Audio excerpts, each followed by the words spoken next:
4వ దేవుడు మాట్లాడుతున్నాడు. హల్లెలూయా. ఇలా రంజాన్ పండుగ, మరి సాయిబులు రంజాన్ పండుగ బాగా చేస్తారు. 30 రోజులు ఉపవాసం చేస్తారు. క్రైస్తవులు 40 రోజులు ఉపవాసం చేస్తారు.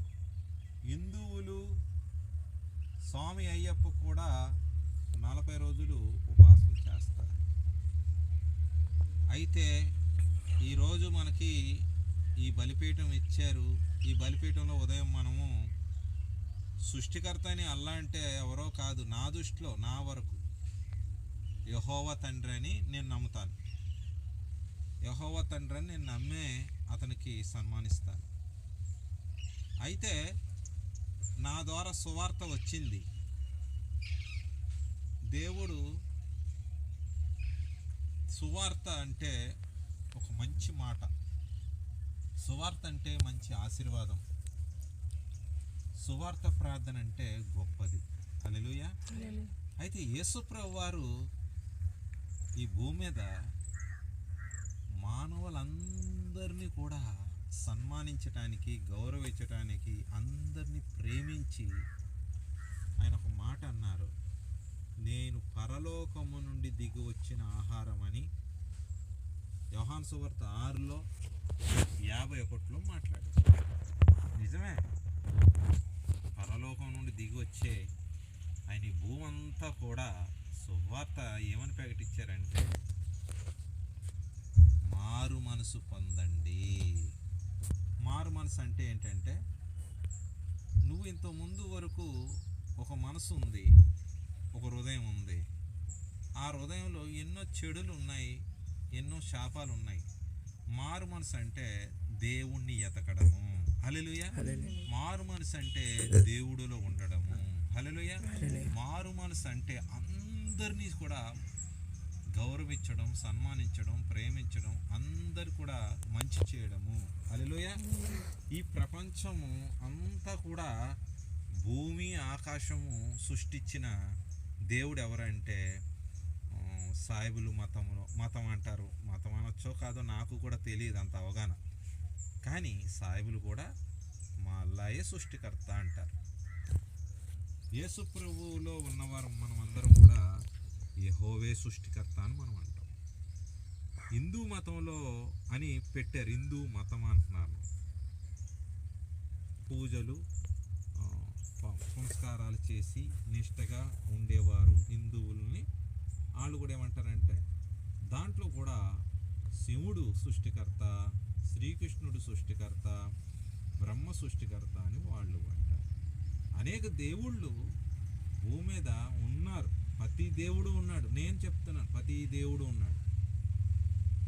ఇప్పుడు మనిషి మంచి పని చేస్తే ఆయన దేవుడురా అంటారు. ఒక ఆడ మనిషి మంచి పని చేస్తే ఆవిడ దేవతరా అంటారు. అలాగే మంచి పనులు చేసిన ప్రతి దేవుడు కూడా దేవుడయ్యాడు, దేవత అయింది. హల్లెలూయా. అయితే ఈ సృష్టిలో మనము బతుకుతున్నది నిజాన్ని మర్చి అబద్ధములోను, మోసములోను, కుళ్ళులోను, కుతంత్రములోను, మోసములోను, ఇన్నిట్లలో కూడా మనం బతుకుతున్నాం. అయితే నువ్వు పుట్టిక గర్భములోది, తల్లి గర్భములోది. చనిపోయినప్పుడు భూమి గర్భంలోకి వెళ్తున్నావు. అయితే పీల్చే గాలిలో కావచ్చు, భూమిలో వస్తున్న ప్రతి పదార్థం కూడా మనిషి బుధిస్తున్నాడు. ఆ భూమికే కాల్చబడుతుంది, కప్పెట్టబడుతుంది. అయితే ప్రతి దేవుడు ఉన్నాడు. ఎలాగున్నారు? ఏ మనిషి అయినా, ఏ దేవతనే కావచ్చు, దేవుడే కావచ్చు, ఆ మనిషి ఏ దేవుడిని ఎతుకుతున్నాడో ఆ దేవుడు కనిపించినప్పుడు ఈ దేవుడు ఇక్కడ ఉన్నాడు, ఈ దేవుడు నాకు సాయం చేస్తున్నాడు, ఈ దేవత నాకు సాయం చేస్తుంది అని ఒక భావంతో వాళ్ళు పూర్వం నుండి లక్షల సంవత్సరాల నుండి వాళ్ళందరూ కూడా ఆ మార్గాలు ఎంచుకున్నారు. అయితే అన్ని మార్గాలు కూడా తప్పు కాదు, అన్ని మార్గాలు తప్పు కాదు, అన్ని దైవాలకి పూజించేది తప్పు కాదు. యేసుప్రభు వారు వచ్చింది ఎవరిని విమర్శించటానికి కాదు, ఎవరిని పాడు చేయటానికి కాదు. ఎక్కడో ఇంగ్లీష్ దేశంలో పుట్టాడు అని కొంతమంది విమర్శిస్తారు. ఏ దేవుడు ఎక్కడ పుట్టాడో, ఏ దేశంలో పుట్టాడో నేను నువ్వు ఇలాంటి గంధాలను బట్టి చెప్పగలుగుతాం. వాళ్ళు పుట్టుక ఎవరికి తెలియదు, వాళ్ళు నివసించేది ఎవరికి తెలియదు. అన్ని దైవాలు ఉన్నాయి. నేను నా అనుభవంలో కొన్ని దైవాలని పరిశీలించాను, ఉన్నాయి. మరి యేసుప్రభు వారు సడన్గా పిలవడం వల్ల ఇతనంటే నేను ఇష్టపడేవాడిని కాదు. యేసుప్రభు వారు అంటే ఇష్టపడేవాడిని కాదు. యేసుప్రభు అంటే పట్టించుకునేవాడిని కాదు.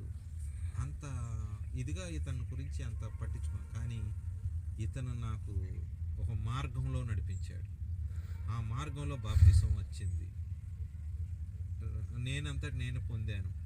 అలాగొస్తే అలాగా పొందిన అన్ని దేవుళ్ళ గుడికి వెళ్ళేవాడిని. అన్ని దేవుళ్ళ గుడికి వెళ్ళినా కానీ చివరికి రాంగ చర్చికి వెళ్ళడం జరిగింది. అయితే ఇలాగ ఉన్న కొన్ని కాలాలకి దేవుడు నాలో ఏం చూశారో తెలియదు. యేసుప్రభు వారు యోహాను అని పేరు పెట్టి మొట్టమొదటిసారి ఆయన నాకు స్వరముతో వినిపించారు, మాట్లాడారు స్వరంతో, సువార్తకు పిలిచారు నన్ను. అయితే నాకు చదువు లేదు కదా, మరి దేవుడు ఏం ఎరిగాను, మరి ఏమన్నా అన్నిట్లో పండిపోయిన వాళ్ళు కాదు, బయట చదివిన వాళ్ళు కాదు. యేసుప్రభు ఒక స్వరం వచ్చింది. తర్వాత రెండోది ఆకాశంలో నుండి కిందకి భూమి మీదకి తాడు చెట్టంత తెల్లటిది తిరుగుతూ నా ముందుకు వచ్చింది. అక్కడ స్వరమే. అయితే నన్ను పిలిచిన సువార్తకి నేను తల వంచాను. హల్లెలూయా. నన్ను పిలిచిన సువార్తకి తల వంచి అతను చెప్పిన గ్రామానికి, అతను తీసుకొచ్చిన పనికి నేను తల వంచాను. కాబట్టి ఆయన ప్రతిదీ నా ద్వారా ఆయన చేసుకొచ్చారు. హల్లెలూయా. చేసుకొచ్చింది అంతా కూడా మంచి పనే. అందరినీ రోగులను ముట్టడం, కష్టాలు ఉన్న వాళ్ళు ముట్టడం, గర్భఫలాల కోసం ముట్టడం, ప్రతి వంశం వాళ్ళని కూడా వారు ప్రార్థన నా ద్వారా స్వస్థత ఇచ్చారు. హల్లెలూయా. నేను కాదు స్వస్థత ఇచ్చింది, నా ప్రభు ఇచ్చారు. కానీ అసూయ ఎక్కువ పెరిగింది నా మీద. ఇతరులకి కుళ్ళు పెరిగిపోయింది, కుళ్ళు కుసిద్ధం పెరిగిపోయింది, పాడు చేయడం మొదలెట్టారు. హల్లెలూయా. అయితే ఎంత పాడు చేయడం మొదలెట్టారంటే చెప్పలేని విషయాలు ఇవన్నీ. అయినా నేను దేవుడికి లోబడే ఉన్నాను. హల్లెలూయా. నన్ను తీసుకెళ్ళిన మార్గం ప్రతి గ్రామం మీద, ప్రతి పట్టణం మీద అతను తీసుకెళ్ళిన పని జరిగింది. ఇప్పటికీ ఎంతమంది స్వస్థతలు పొందారో, ఎంతమంది ఉన్నారో వాళ్ళందరూ కూడా ఉన్నారు. కానీ నన్ను ఎవరు పట్టించుకోలేదు. నేనే సంస్థలోకి చేరలేదు. పాస్టరు అని పిలిపించింది యేసుప్రభువే. నేనైతే పాస్టర్ అని చెప్పలేదు.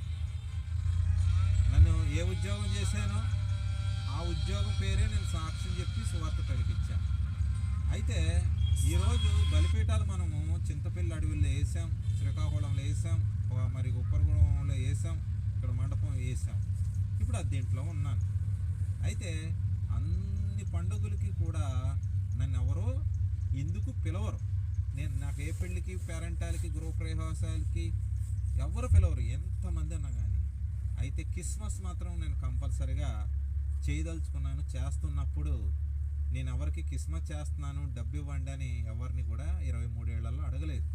కానీ ఉన్న దాంట్లో క్రిస్మస్ దిగేటప్పుడు ఎవరో కలిగింది వాళ్ళు కొద్దిగా దిగినప్పుడు ఇచ్చేవాళ్ళు. హల్లెలూయా. అది పండగలో పలానా వ్యక్తి ఇచ్చారు అని చెప్పేవాళ్ళు. కానీ నాకు ఇక్కడ ఏంటంటే ఈ రంజాన్లో చెప్తున్న మాట, మనుషులందరూ కూడా ఒక రక్తమే, పీల్చే గాలి ఒకటే, ఎండ మనమే పడుతుంది, వర్షం పడుతుంది, చలి పడుతుంది, అన్నీ పడుతున్నాయి. అందరికీ తల్లిదండ్రులు ఉన్నారు, అందరికీ కుటుంబ సభ్యులు ఉన్నారు, అంతా బాగానే ఉంది, మనుషులంతా బాగానే ఉంది. ఎందుకు విమర్శించుకోవాలా? ఒకరు ఎందుకు విమర్శించుకోవాలా? ఎందుకు వివాదాలు లేపాలా? ఎవరి దైవాల జోలికి మనము వెళ్ళకూడదు. అయితే ఈ బైబిల్లో చెప్పిన మాట ఏంటంటే, పాస్టర్ గారు మరి ఏం చేస్తున్నారో మాకు తెలియదు, కానీ నా విషయంలో నాకు చెప్పింది అంటే వైద్యం వచ్చింది. నా ద్వారా సువార్త ద్వారా వైద్యం చేశాను. నేను వైద్యుడు అనే పేరు నాకు వచ్చింది. దెయ్యాలు వదలడం, చేతబడులు వదలడం, మంత్రశక్తులు వదలడం, రోగాలు నయం అవ్వడం, కిడ్నీలు రాయవడం, ఇలాంటివన్నీ కూడా ఫార్మాలిటీస్ అన్నీ కూడా ఎన్నో కొబ్బరి నూనె నీళ్లు కలిపి తాగిచ్చి ప్రార్థన చేస్తే స్వస్థతలు వచ్చాయి, గర్భఫలాలు వచ్చాయి, గవర్నమెంట్ ఉద్యోగాలు వచ్చాయి, ఇళ్ళు కట్టుకున్నారు, అప్పులు తీరాయి, రోగాలన్నీ నయమయ్యాయి. కానీ ఒకటే చెప్పేవాడిని, నువ్వు ఏ దేవుళ్ళో ఉన్నావో ఆ దేవుణ్ణి వదులుకోకు. నువ్వే దేవుళ్ళో ఉన్నావో ఆ దేవుణ్ణి వదులుకోకు. నువ్వు ఈ దేవుడి దగ్గరకు వచ్చావు, ఈయన దేవుడు అని వచ్చావు, నీకు పని అయ్యింది. పని అయితే నువ్వేం చేయి, హృదయంలో పెట్టుకో. నీకు ఈయన కావాలంటే హృదయంలో పెట్టుకో. ఇతనికి గురించి నువ్వు చెప్పాలనుకున్నప్పుడు నీవు సంతోషంగా చెప్పు, ఇతరులతో సాక్ష్యం. నేను ఈ దేవుళ్ళో ఉంటే నాకు జరగలేదు, ఆ దేవుళ్ళోకి వెళ్తే జరిగింది, ఆయన పాస్టర్ గారు నేను ఏ దేవుళ్ళో ఉన్నానో ఆ దేవుళ్ళోనూ ఉండమన్నారు అని చెప్పేవాడిని. చాలామందికి అదే చెప్పాను, నువ్వు ఏ దేవుళ్ళో ఉన్నావో ఆ దేవుళ్ళోనూ ఉండాయా, ఈయనని వచ్చావు, నీకు వైద్యం చేశాడు, మనసులో పెట్టుకో ప్రభునే, నీకు ఇంకా ఇతని మీద బాగా నమ్మకం ఉంది, ఇతనిలోకే రావాలి అని ఉంది అని అన్నప్పుడు నువ్వు నీ ఇంటి వారును, నీ కులం వాళ్ళను, నీ పెద్దలను ఒప్పించుకొని నీవు ఉన్న గ్రామంలో ఏ పాస్టర్ గారు ఉన్నారో ఆ పాస్టర్ గారి దగ్గర నువ్వు బాప్తిసం పొందు. హల్లెలూయా.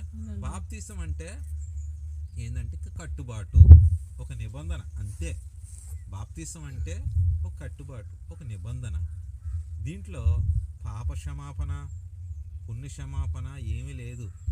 మనం మంచి పనులు చేసి మంచి హృదయంతో ఉండి అందరూ బాగుండాలా, దాంట్లో నేను ఉండాలా. హల్లెలూయా. అందరూ బాగుండాలా, దాంట్లో నేను ఉండాలా. ప్రతి మతం వాళ్ళు ఉండాలా, ప్రతి కులం వాళ్ళు ఉండాలా, ప్రతి చిన్నోళ్ళు పెద్దోళ్ళు అందరూ ఉండాలి. దాంట్లో మన ఇల్లు ఉంటే బాగుంటుంది, గ్రామం అవుతుంది, పట్టణం అవుతుంది. అంతేగాని ఒకటి ఓకే వచ్చింది, కొంతమంది 10 మంది ఉంటారు పాస్టర్లు, దాంట్లో 5 పనికిరాని వాళ్ళు ఉంటారు, వాళ్ళ వల్లే చికాకులు వస్తాయి. 5 మంచోళ్ళు ఉంటారు, వాళ్ళందరినీ గౌరవిస్తారు. అలాగే ఇతర మతస్థుల్లో కూడా 10 మంది ఉన్నారు, దాంట్లో 5 చెడ్డవాళ్ళు ఉన్నారు, 5 మంచోళ్ళు. అయితే సొసైటీలో ఎవరైతే సొసైటీని విమర్శనలు చేసి వాళ్ళకున్న చేస్తుంటారో మాటలు రెచ్చగొ